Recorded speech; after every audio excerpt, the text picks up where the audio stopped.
শ্রী শ্রী রাম ঠাকুর ও মাধব পাগলা, ভক্তের আমি মরে না। রাগানুগ ভজনের চিত্র স্বপ্নযোগে।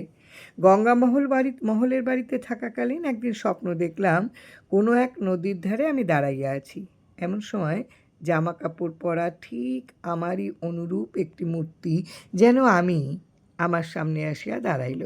আমি তার জামা কাপড় খুলিয়া ফেলিলাম। তখন একটি তীক্ষ্ণধার কাটারির দ্বারা তার হস্ত পদাদি কাটিয়া ধর হইতে পৃথক করিয়া রাখিলাম। গলাটি কাটা হইল না, হাত পা কাটা সত্ত্বেও রক্ত পড়িল না, তাহার মুখেও কোনো যন্ত্রণার ভাব প্রকাশ পাইল না, এবং সে মরিলও না। তাহার অদূরে শবদাহের জন্য একটি চিতা সাজানো হইতেছিল। লোকেরা খোল করতাল সহযোগে হরিনাম কীর্তন করিতেছিল। চিতা সাজানো হইয়া গেলে কেবল সব তুলিয়া আগুন দিলেই হয়। লোকেরা আমায় চিৎকার করিয়া ডাকিয়া বলিল, কই গো ঠাকুর, চিতা সাজানো হইয়াছে, কে পুড়িবে, এসো। তাহাদের এই চিৎকার শুনিয়া আমি ধরটিকে বলিলাম, তুমি এখন মরো, তোমাকে পোড়ানো হবে। ধরটি মাথা নাড়িয়া বলিল, না, আমি তো মরিব না।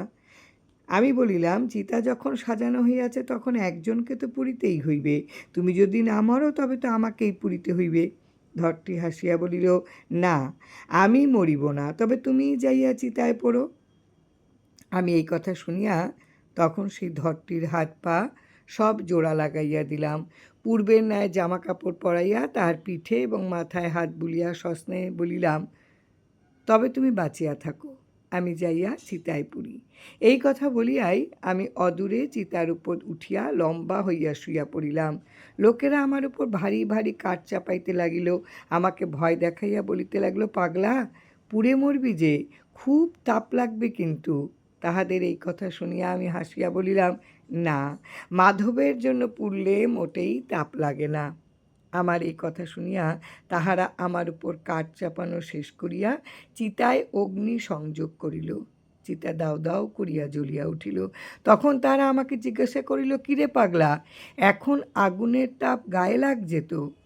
আগুনে আমার পরিদেহ কাপড় পুড়িয়া গিয়াছে এবং গায়েও তখন আগুন লাগিতেছে, কিন্তু শরীরে আমার অগ্নির তাপ মোটেই অনুভূত হইতেছে না। প্রজ্বলিত চিতার চারদিকে সেই লোকেরা হরিনাম কীর্তন করিতেছে।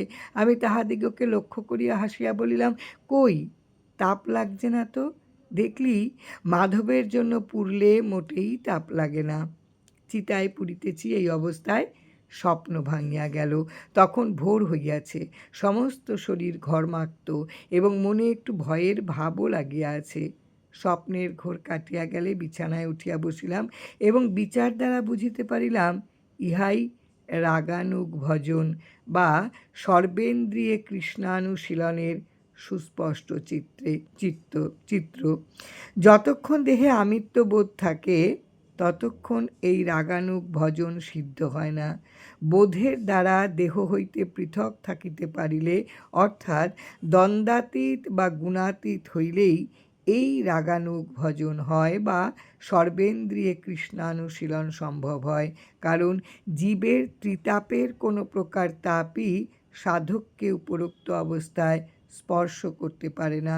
সে কেবল প্রেমভক্তির দ্বারাই সর্বাবস্থায় চালিত হয়। জয় রাম, জয় রাম। গুরু কৃপা হি কেবলম।